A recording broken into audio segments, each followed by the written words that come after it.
Our first reader is an author, journalist, and ski instructor. Her first book, Painting with Fire, an artistic murder mystery, hit the bestseller list for crime novels on Amazon and has been downloaded almost 70,000 times. Her new book, A Storm of Stories, veers into more literary territory with themes of love, craziness, and impossibility. She grew up in Minneapolis and currently lives in Chicago with her husband, daughter, and rescued Border Collie lab mix. However, sad to report, she will not be a Midwesterner for much longer. She is actually in the process of moving to Colorado. She's also the founder of Indie City Writers, a writing collective on the South Side. Please give a warm welcome to KB Jensen.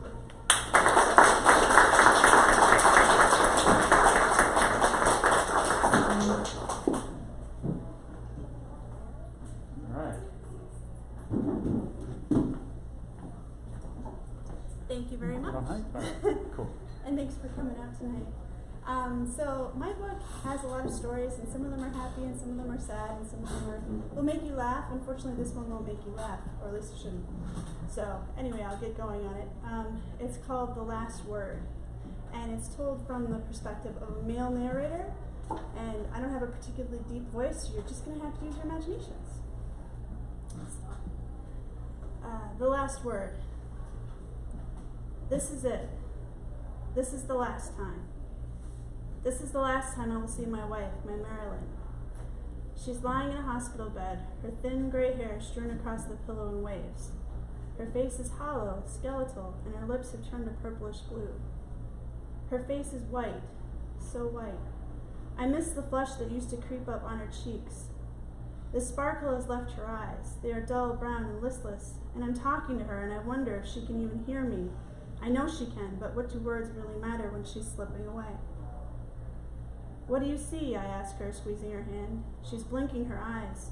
I've always wondered about the way out, whether you really head into a bright white light or if that's all bull like so much they say about the afterlife. I see our little Toby, she says softly with a groan. He's young again. He needs me. She's delirious, I realize. I will not get any answers out of her. The machines are beeping, the incessant beeping that gets in the way of her sleep, but that remind us all she's still alive. She moans. I squeeze her hand tighter. Her fingers are cold to the touch. This time, cancer is the killer. Toby died almost 30 years ago from asthma. Her breathing now reminds me of his, loud, labored, and wheezy. I remember his curly brown hair, his eyes, her eyes. I remember the day he was born, how small his feet were, tiny fingers, tiny toes. I remember counting them, how Marilyn couldn't stop smiling, beaming, how her whole face just had this beautiful glow. It's hard to imagine how so many years have passed. The seasons, the summers, the falls, the winters, and the springs were like the hands of a clock spinning in time. I remember her red-faced and angry at me for being late. She was always on time, and I never was. I'd take that anger any day over the silence in the room now. It's silent except for the beeping. What will I do without her? Nothing. I will do nothing without her. I won't live without you, I told her on the car ride in. Oh, yes, you will, she said. You won't be here to have the final say, I said, and strangely enough, she laughed. How could she laugh? She was so weak I had to help her to the car, but she could still laugh. You know me, she said, leaning her head back and closing her eyes. I always have the last word. Always. She let out a deep sigh. She was so calm even then. Weeks before, she had packed a bag for her last trip, complete with a toothbrush, deodorant, wool socks, and a photo album. My Marilyn always did like to plan for everything, even death, and she was always on time and prepared. She closes her eyes now, and I close my eyes, and when I awake, she is still, so still that I wonder if she's died. I touch the skin in her hand, and it's cool, but still faintly warm. It feels fragile, like rice paper spread across her veins. Don't leave me. I bow my head and I choke on a soft sob. I squeeze my eyes tight and tears flow out of the corners. Back when I was a kid, men weren't supposed to cry, but I'm tired of fighting the tears. I couldn't stop them now if I tried. I'm losing my best friend. I think back to the day I met her in college. I remember the long skirts she used to wear whirling around her lovely little ankles. I remember her sitting in the dormitory lounge, reading a book with her legs crossed in front of her, covered in a dark brown skirt that left everything to the imagination. I remember asking her what she was reading. War and Peace, she said, holding up the giant paperback. I've always wanted to read that book, I lied. I never did read it. She teased me about that for years. She even lent me her copy that first year we met. I remember holding it against my chest, all 1,440 pages, and thinking of her when I got back to my dorm room. It was too long. Maybe I should read it now. No, I don't want to. I won't be able to talk to her about it. I get up and stretch my legs. My stomach growls. I haven't eaten in over 12 hours since breakfast. I keep forgetting to eat. It's time to hit the vending machine again. I know Marilyn would not approve of the numerous Snickers bars I've been eating, but I don't care. It hurts to be away from her for more than a few minutes. It sends my heart racing. What if she isn't there when I get back? I get to the machine and it eats my last dollar. I hold back a string of curse words.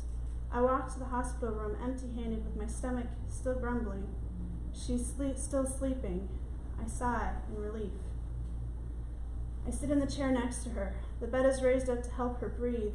There are tubes pumping oxygen into her nose. It all seems kind of pointless, the breathing. I fall asleep again, nod forward and wake up and then drift off again. I dream of her young and beautiful. I dream of her brown hair, her brown eyes, her laugh. I dream of us sitting in front of the fire. We are in our first home, celebrating something, maybe Christmas. She always loved winter best. She said freshly fallen snow reminded her of diamonds glittering in the sun. We used to get into snowball fights outside with Toby.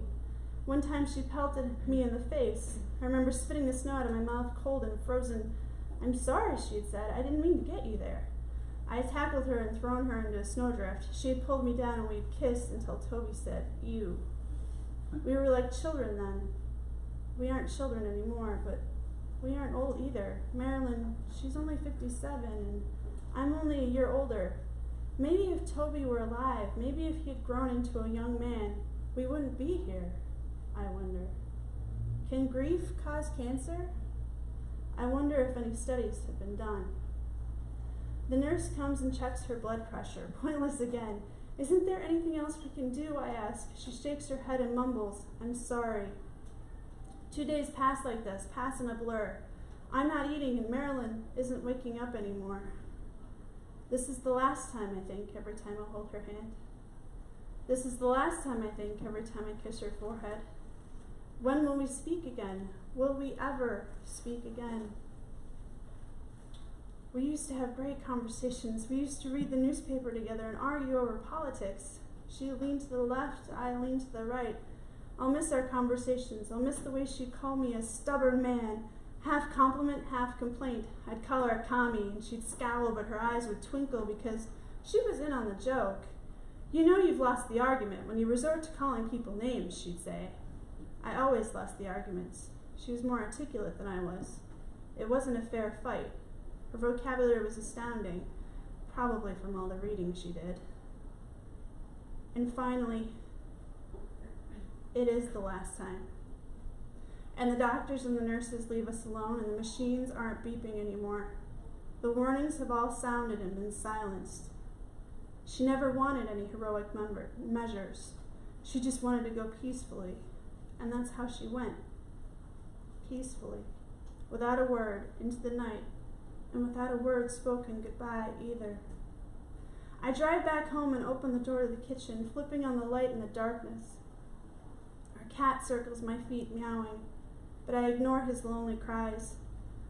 I walk up the stairs, I go into our bedroom, and I stare at the black safe hidden behind the clothes in the closet. It takes me a minute to remember the code. I punch in the numbers with shaking hands. The door swings wide and I pull the gun out of the safe, hold the heavy metal in my hands. Trying not to think too much, as fast as I can, I put it up to my head, cock it, and click. Nothing happens. I pull the trigger again and nothing happens. I pull out the box for the bullets. It's light as a feather. I open it. No bullets. Just a note in her beautiful cursive handwriting. I love you, my dear, forever and ever, it says. Don't even think about it. P.S. Don't forget to feed the cat. I collapse under the bed sobbing. I'm crying because Marilyn is right as always. I'm crying because I can't be with her. I'm crying because Toby is gone. She is gone and I'm alone. I also feel a shaking, heaving sense of relief. I was so close to death. But I'm still here. I'm still living. I dry my eyes against the comforter. It still smells of her. I will never wash it. I wonder where she put the bullets. It isn't until the following spring that I find them in the garden, when I dig up a half-dead rose bush. I shovel up little pieces of steel and dirt. As for the note, it is the last love letter she ever wrote, and I keep it in my wallet, pull it out from time to time, along with her faded picture. My Marilyn, I think with a smile. She always did have to have the last word.